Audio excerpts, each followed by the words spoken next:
Alright, it's the moment y'all all been waiting for. My review of the fight. Well, going into the fight, I'm not going to hold anybody up and talk about the scales of the fight and all the epic numbers. This is about the actual breakdown when they ring that bell. When they ring that bell and they enter the ring, all you're going to see is two fighters going at it and using strategy, using the science. Now, here's the thing.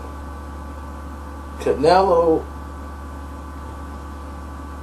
what he's going to do is try to be poised. And that's what he wants to do. Make sure he keeps his composure. Don't get caught up in the moment and be poised. And by being poised, it gives him a chance to hopefully he can settle into the fight and control his nerves.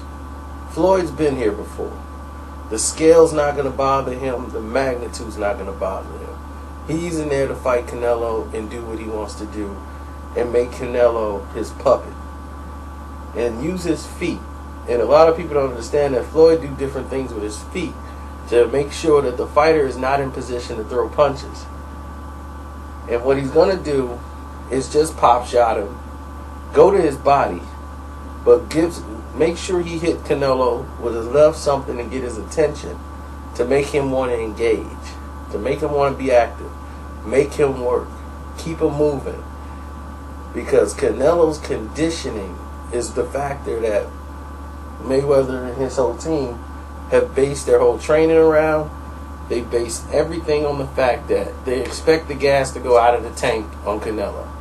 If you've seen his previous fights, he didn't even have to come in at 152. He had to come in at his regular weight, and he was killing himself just to make 154. And they know that.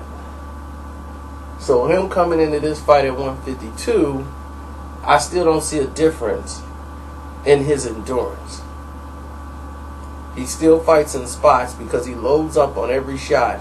And then on 3-4 rounds into the fight, you see him with his left arm really low. He's leaning a lot over his feet. He throws some punches good, some punches are looping. And against Floyd Mayweather, you cannot make those kind of mistakes. And in this fight, I don't see him being able to deal with Floyd Mayweather once Floyd decides to step it up. And I think he's going to change the tempo at the midpoint of the fight. And once he starts bringing the more pressure and start bringing the tempo up, can Canelo maintain at that point in the fight?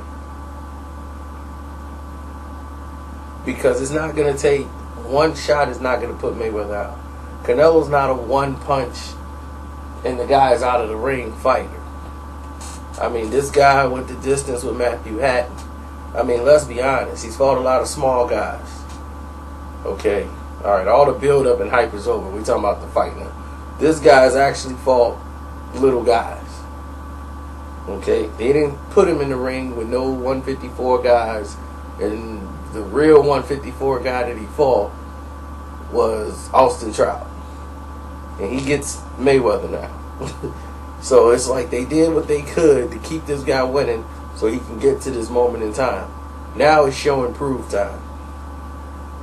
And I still think he's good enough to stay in the fight because he's going to be poised. He's going to stay behind. He's going to stay technical and try to stay home. He's pretty poised for a young fighter because he has so many fights. But I think he's going to be overwhelmed that the fight is going to get away from him.